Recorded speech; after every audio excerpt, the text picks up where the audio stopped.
नमस्कार बंधुरा आज के ज्यांत ज्यांत इलिश माछ निये एसेছি इलिश माछेर आमी मालाइकारी करब नारकेल दिए माछटा आमी केटे निই। এই বন্ধুরা আমার ইলিশ মাছগুলো পিস পিস করে কাটা হয়ে গেছে। আমি এবারে নুন হলুদ মাখিয়ে 10 মিনিট রেখে দেব। পরিমাণ মতো নুন আর হলুদ এই মাখিয়ে নেব।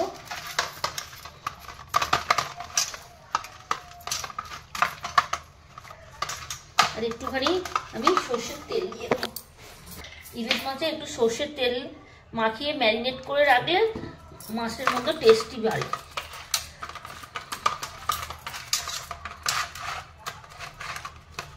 আমি 10 মিনিট পরে ফিরে আসছি।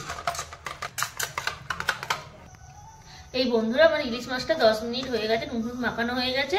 এবার এই মালাইকারি করার জন্য যে যে উপকরণ লাগবে, কাঁচা লঙ্কা নিয়েছি 5টা, সর্ষে বাটা, পোস্ত বাটা আর একটুখানি কাশ্মীরি লঙ্কা, একটু আদা, এটা জিরা মরিচ, এটা 4 মগজ। আর এখানে আমি ফোড়ন দেব ইলিশ মাছে কালো জিরে, 2টো শুকনো লঙ্কা আর 5-6টা এলাচ দেব। আর এখানে আমার নারকেল দুধ অফ ক্যামেরায় আমি ছেঁকে নিয়েছি। আর এইটা হচ্ছে আমি শিল দেওয়া জলটা দেব, পোস্ত টোস্ত জল আছে। আমি রান্নার পর্বে যাই।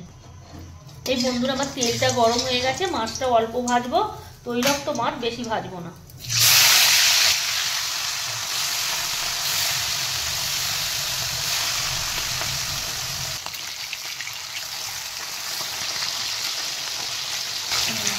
এই বন্ধুরা আমি ইলিশ মাছগুলো তুলে নেবো, বেশি ভাজবো না, বেশি ভাজলে তেলগুলো বেরিয়ে যায়, ইলিশ মাছের স্বাদ চলে যায়।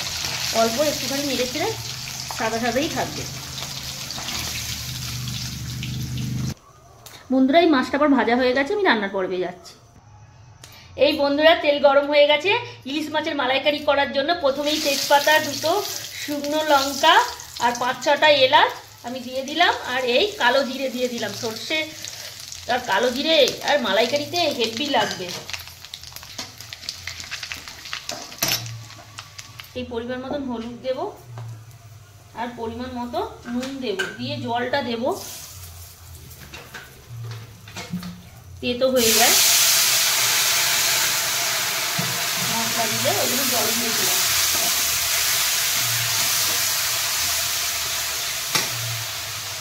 এবারে আমি কাশ্মীরি গুঁড়ো লঙ্কাটা একটু দিয়ে দেবো।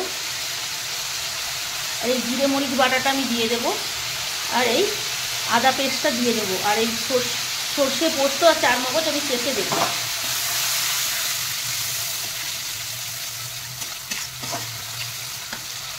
একটু চিনি দেবো, মশলার ব্যালেন্স রাখার জন্য চিনি দেবো। মালাইকারিতে একটু চিনি লাগে, তবে টেস্টি হয়।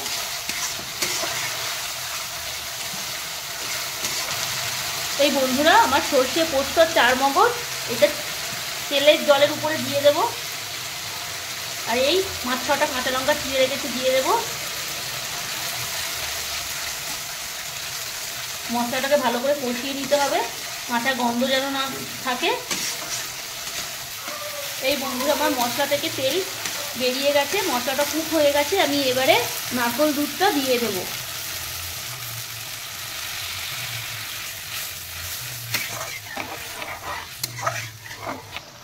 এই বন্ধুরা আমার ঝোলটা ফুটে গেছে। এবারে আমি একটু গুঁড়ো মশলা দেব, একটুখানি জিরে মরিচ দিয়ে দেবো অল্প, গুঁড়ো একটু ধনের গুঁড়ো অল্প পরিমাণে দেব, আর একটু গোলমরিচ দেব। আর এই ইলিশ মাছের মালাইকারি একটুখানি কাঁচা সর্ষের তেল দিলে টেস্টিটা বাড়ে। এবার আমি মাছগুলো এর উপরে দিয়ে দেব, এই ইলিশ মাছগুলো।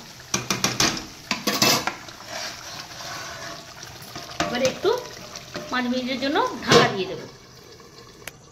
এই বন্ধুরা আমি ঢাকনাটা এবার খুলবো। মাছ দেওয়া হয়ে গেছে, দেখতেই পাচ্ছেন মালাইকারি কালার পুরো চলে এসেছে, হেভি টেস্টি। এবারে আমি মালাইকারিতে একটুখানি ঘি দেবো, সুরভি ঘি দেব। এই একটুখানি ঘি দিলে মালাইকারির স্বাদ দ্বিগুণ বেড়ে যায়।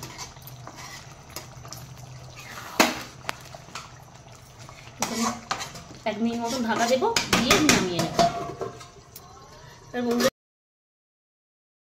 এই বন্ধুরা ইলিশ মাছের আমার মালাইকারি পুরো রেডি হয়ে গেছে। গরম ভাতে কোনো কথা হবে না। এক থালা ভাত খাওয়া হয়ে যাবে। অসাধারণ।